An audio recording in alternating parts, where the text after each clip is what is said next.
والصلاة والسلام على أهل بيته الطيبين الطاهرين المعصومين المظلومين المنتجبين المنتخبين أما بعد فقد قال امام حسین علیہ السلام مثلہ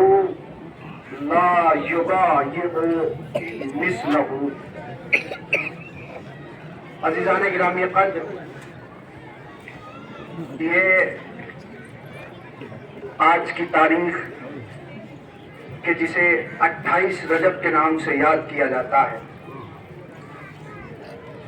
آج کا یہ دن منسوب ہے سفر امام حسین علیہ السلام سے، کہ جو امام حسین علیہ السلام نے 10 محرم سن 61 ہجری میں کربلا میں قربانی پیش کی ہے. اس قربانی کے لیے آج ہی کے دن، آج ہی کی تاریخ میں امام حسین علیہ السلام مدینے سے اپنے وطن سے نکلے، اور اس لیے نکلے کہ اس وقت کا ظالم و جابر بادشاہ جس کا نام یزید تھا، یزید وہ بادشاہ تھا اور ایسی حکومت چلا رہا تھا کہ جو صرف اسلام کے اصولوں کے خلاف نہیں تھی بلکہ انسانی اصولوں کے خلاف تھی. یزید وہ حاکم تھا کہ جس نے انسانی جذبات کو اور انسانی احساسات کو رون دیا تھا. اس کی نظر میں صرف عورت تھی، نہ کوئی ماں، نہ کوئی بہن، نہ کوئی بیٹی. اس کے یہاں پر شراب کو جائز سمجھا جاتا تھا، جوئے کو جائز سمجھا جاتا تھا. الغرض اگر میں مختصر کر کے کہوں تو یہی کہوں گا کہ جتنی خامیاں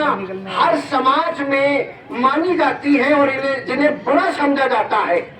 یزید ان ساری چیزوں کو عام کر دینا چاہتا تھا. امام حسین علیہ السلام نے اس کے خلاف آواز اٹھائی، اور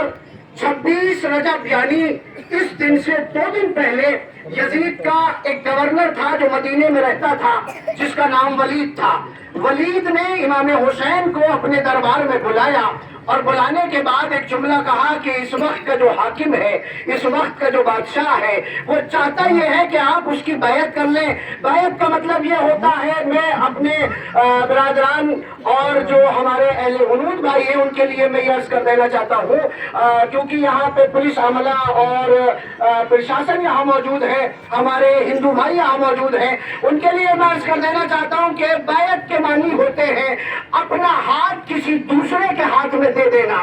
اپنی مرضی کسی دوسری کی مرضی میں شامل کر لینا. جو اس کی مرضی ہے اب ہماری بھی مرضی وہی ہوگی. اسے سادہ الفاظوں میں آپ کے سامنے ترجمہ کر رہا ہوں، اسے کہتے ہیں بیعت کرنا. تو یزید اس وقت کا جو بادشاہ تھا وہ چاہتا یہ تھا کہ حسین بیعت کر لے. امام حسین نے ولید کے دربار میں کھڑے ہو کر تاریخی جملہ کہا جو قیامت تک صرف مسلمان کو نہیں، صرف شیعہ کو نہیں، بلکہ قیامت تک آنے والے ہر انسان کو یہ احساس دلاتا رہے گا کہ تم اگر اچھائی پہ کھڑے ہو تو تم تنہا نہیں ہو، اس لیے کہ حسین کی آواز تمہارے ساتھ ہے. حسین نے تقویت دی تھی، حسین نے طاقت دی تھی، اور حسین کا وہ جملہ جو امام حسین نے ولید کے دربار میں کھڑے ہو کے کہا تھا، جملہ اتنا عظیم ہے کہ اگر میرے ہاتھ میں قلم نور کا ہو اور دامن حور کا ہو تو میں اس جملے کو کہوں اور لکھوں. امام حسین نے فرمایا تھا کہ ولید یزید کو لکھ دے، مثلہ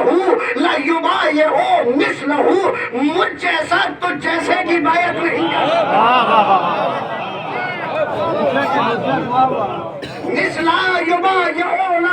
مثلا لا یبایع مثلہ،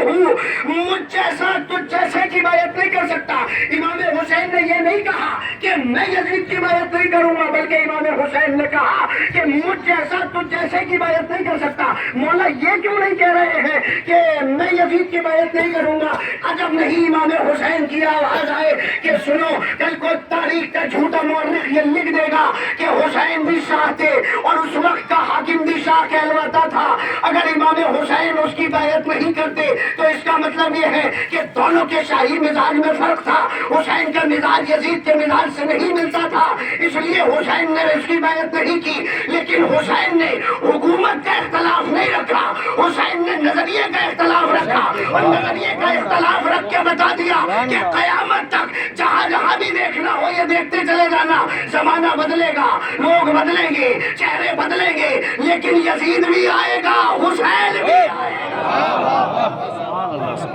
یزید بھی آئے گا، حسین بھی آئے گا۔ امام حسین کا جملہ، اس جملے میں جو لفظ جیسا امام حسین نے رکھا ہے، اس جملے میں بہت گنجائش ہے۔ امام حسین نے لفظ جیسا رکھ کے بتا دیا کہ قیامت تک مجھ جیسے بھی آئیں گے، یزید جیسا بھی آئے گا۔ اس کا مطلب یہ ہے آج کے دور سے لے کر قیامت تک جتنی حکومتیں آئیں گی، اگر آپ یہ دیکھنا چاہیں کہ جو طاقت پہ بھروسہ کرے سمجھنا یزید جیسا ہے، جو قدرت پہ بھروسہ کرے سمجھنا حسین ہے۔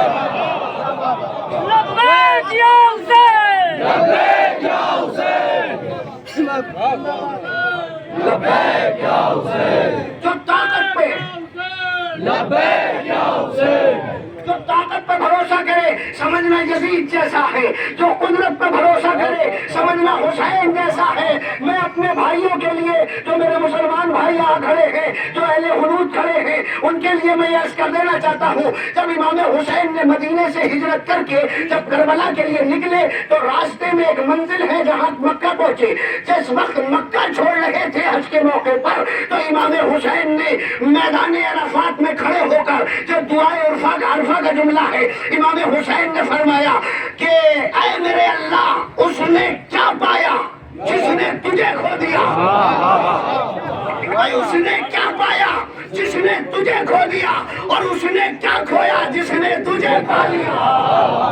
تو امام حسین کو قدرت پہ یقین تھا، امام حسین کو اللہ پہ بھروسہ تھا، امام حسین اس طاقت پہ بھروسہ کرتے تھے کہ جسے ایشور کی طاقت کہا جاتا ہے، جسے اللہ کی طاقت کہا جاتا ہے۔ امام حسین نے اپنا گھر چھوڑا لیکن یزید کی بیعت نہیں کی، اور جانتے ہیں امام حسین نے کس کیفیت میں مدینہ چھوڑا ہے، کس کیفیت میں اپنا وطن چھوڑا ہے۔ ابھی آپ یہ دیکھ رہے ہیں سامنے تبرکات ہے، یہ علم جو آپ کو نظر آ رہا ہے یہ جناب امام حسین کے بھائی جناب عباس کا علم ہے، یہ ان سے منسوب ہے۔ جناب عباس کمانڈر تھے امام حسین کے لشکر کے۔ امام حسین 72 ساتھیوں سمیت کربلا میں اپنی جان دے کر اسلام کو بچا گئے، لیکن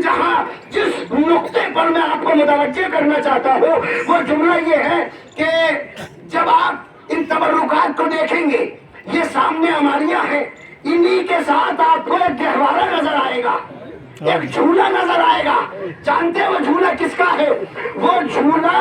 امام حسین کے 6 مہینے کے بچے کا ہے کہ جسے کربلا میں پیاسا شہید کر دیا گیا۔ جانتے ہیں جس وقت امام حسین نے اپنا گھر چھوڑا، اپنا وطن چھوڑا، مدینہ چھوڑا، تو اس وقت جناب علی اصغر کی جو عمر تھی وہ صرف 18 دن تھی۔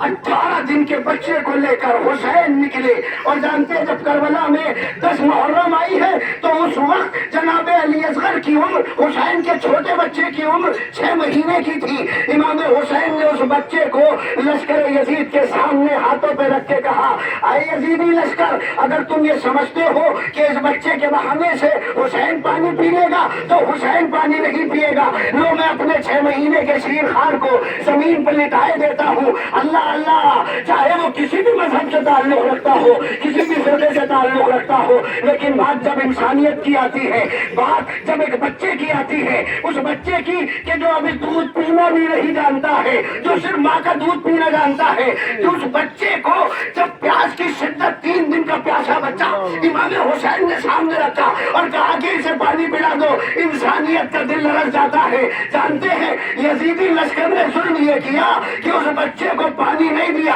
بلکہ اس بچے کی گردن پر ایک بڑا تیر مارا گیا کہ جس سے وہ بچہ